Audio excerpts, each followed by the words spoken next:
Narcissists are a fraud, and this goes much deeper than what we might think of when we hear this.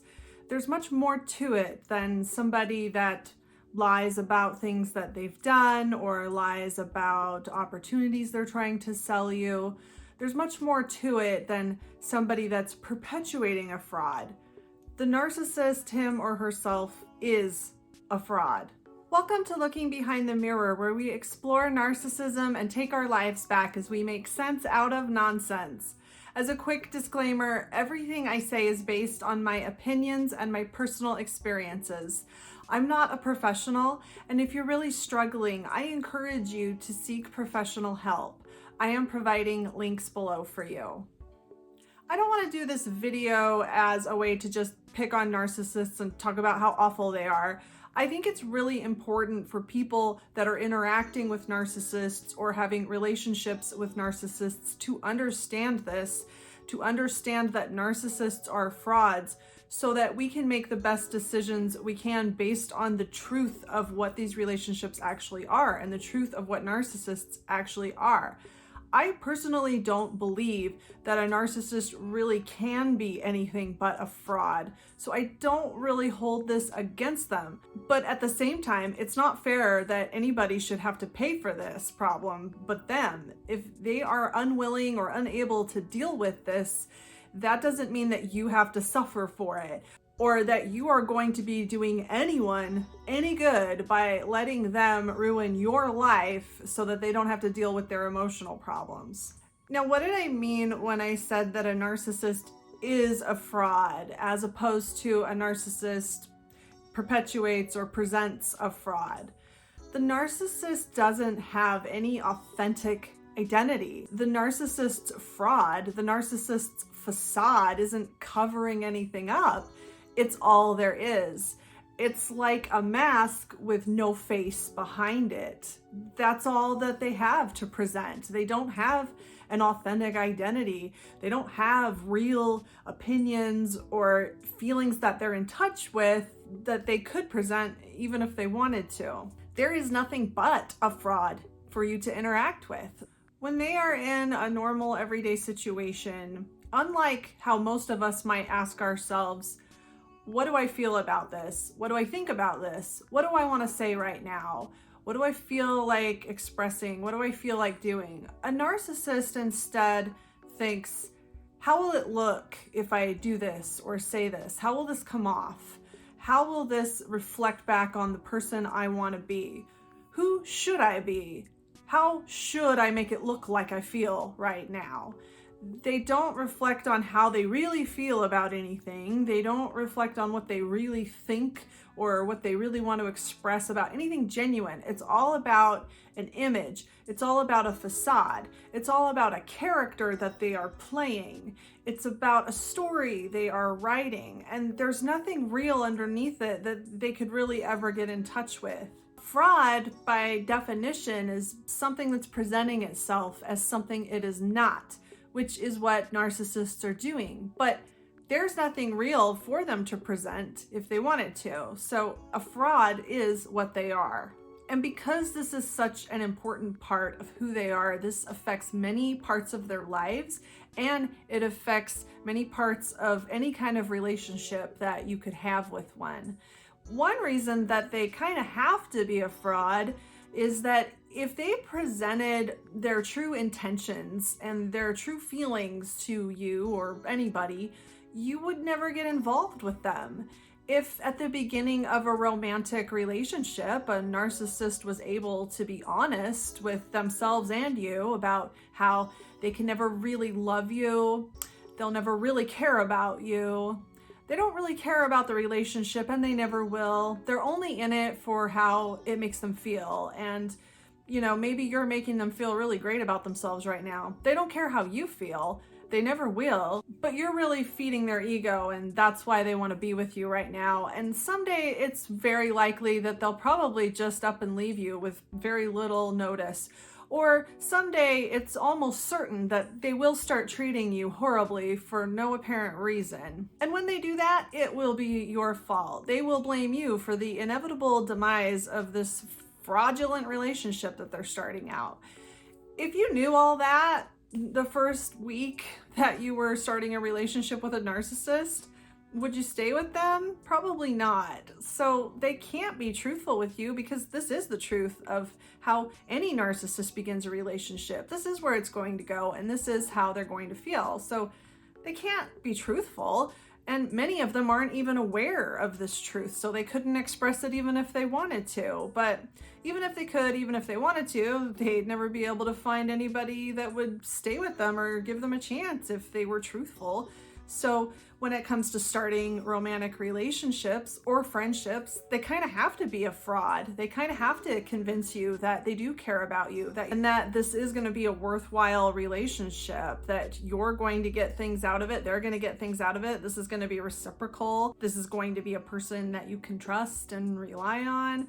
You really kind of have to buy into a fraud in order to buy into this relationship at all. And I think it's important to understand that while they are building up this fantasy for you in the beginning of a relationship, they're fooling themselves as well. While some of them may be aware that they are just manipulating you and lying to you and saying what you want to hear, I really think that most narcissists actually are caught up in the fantasy themselves, that they're not only fooling you, but they are fooling themselves, because narcissists have a great sense of grandiosity, and they have fantasies of an epic love, of a perfect experience, romanticized, idealistic love that they're going to experience with you, that you're going to somehow make their life like a movie. And they can get just as caught up in this as you can get. And that's part of how they can sell this fantasy in such a convincing way.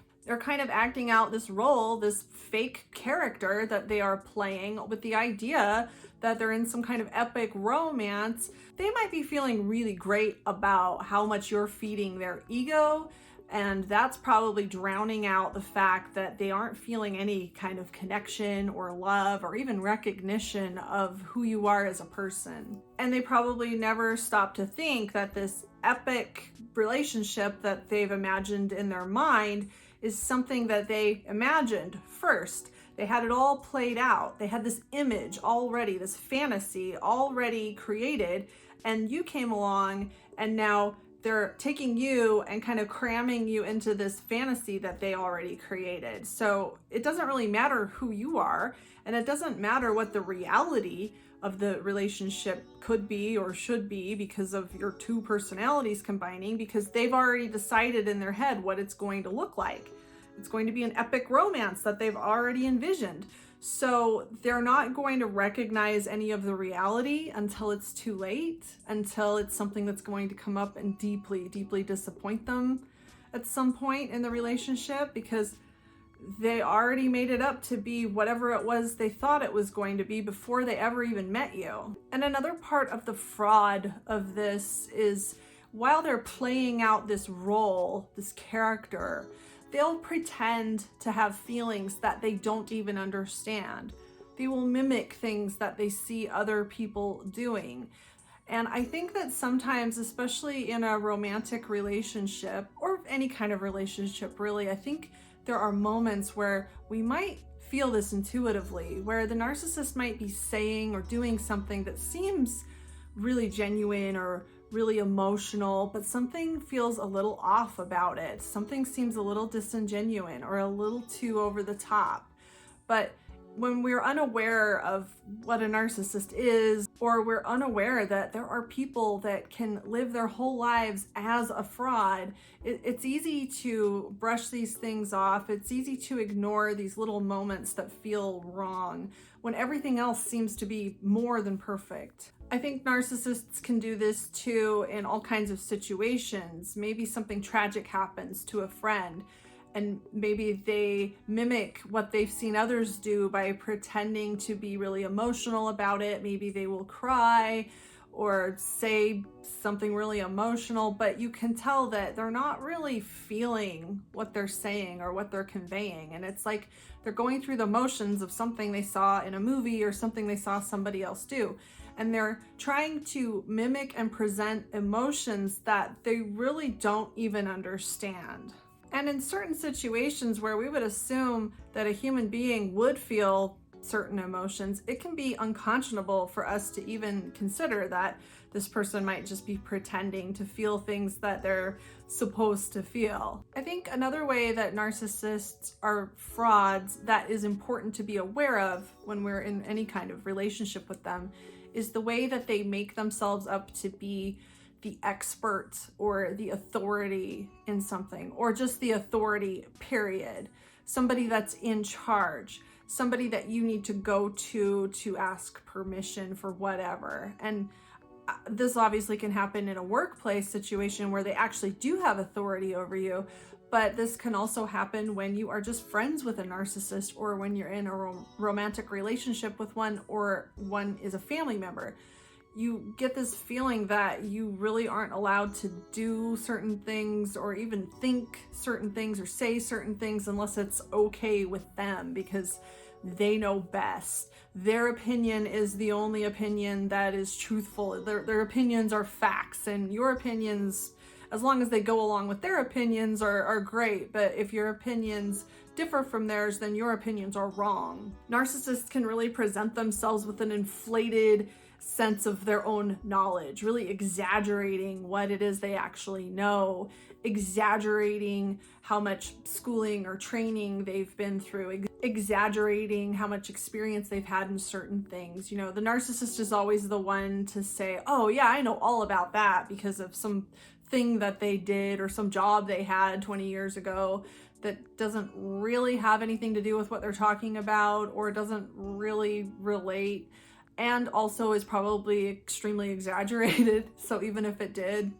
it's not really a reflection of any real authority or experience. But they've always got to somehow be the one that knows the most about whatever it is you're talking about. Always giving you the sense that they are saying to you, without saying it out loud, listen to me. I know what I'm talking about, and there is no reason for me to ever have to listen to you, because I know more than you about everything. And while this sounds really funny and unrealistic, narcissists, some of them, are really good at selling this, at making you think that they really do know a lot more than they do.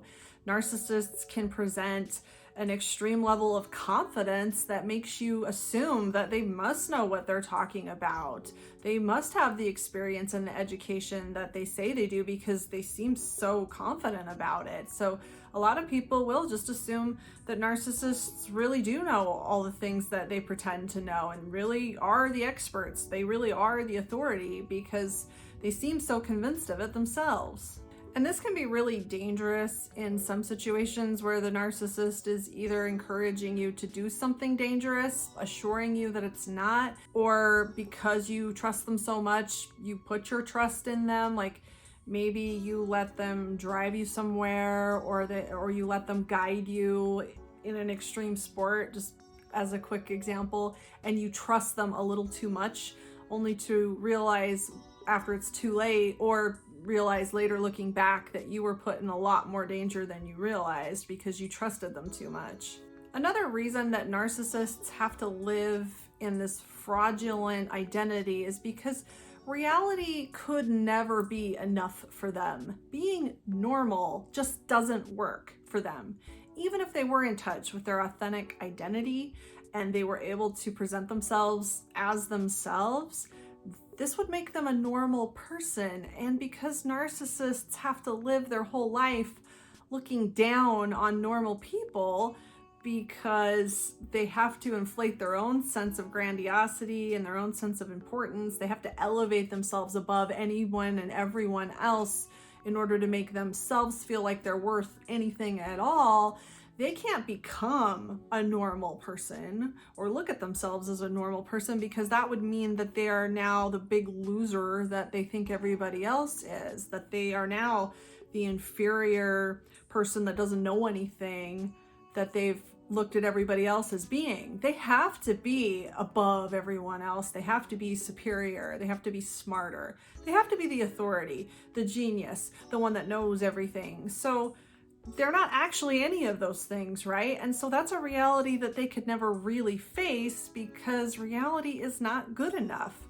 Reality is not something that they could stomach. So of course they have to invent some fraudulent identity that is better than everyone else, which is something that nobody could ever really be. And the same goes with relationships. They could never engage in a normal relationship, romantic or otherwise, because that's for normal people.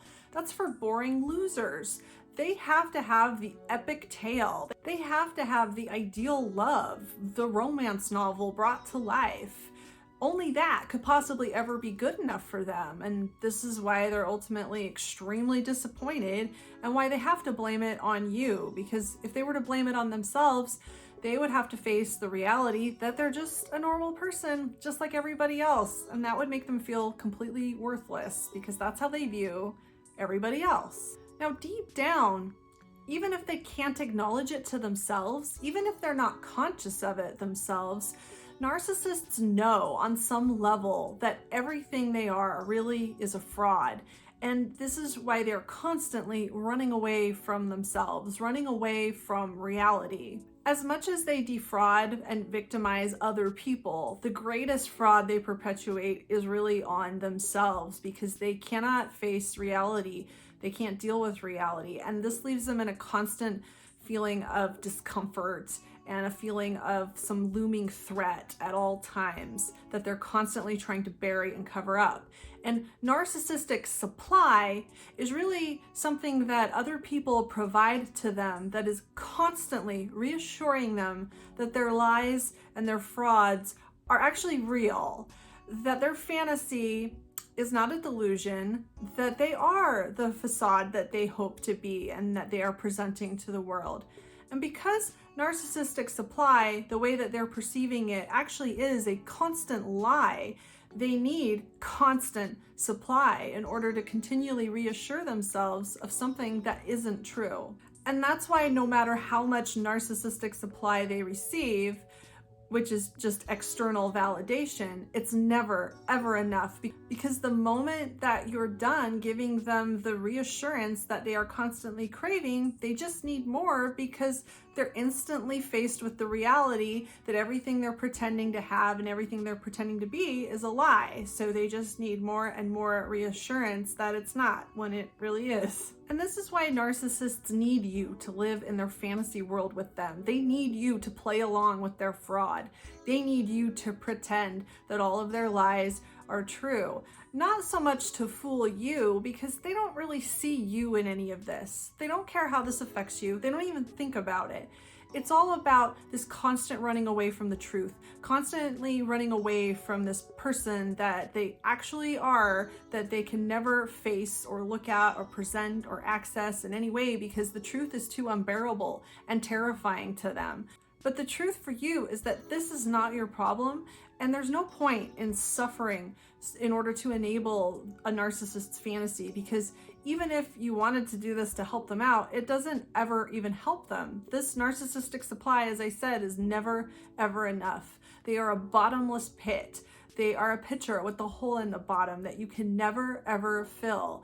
And living in their fantasy world is living somewhere where you will be constantly drained, never appreciated, and never reaching any kind of meaningful goal for yourself. Leaving a narcissist or cutting off a relationship with a narcissist can be very frightening. It can be extremely painful, even a shock to the system to try to readjust to life without the narcissist, or to try to accept the loss of a fantasy that they presented to you.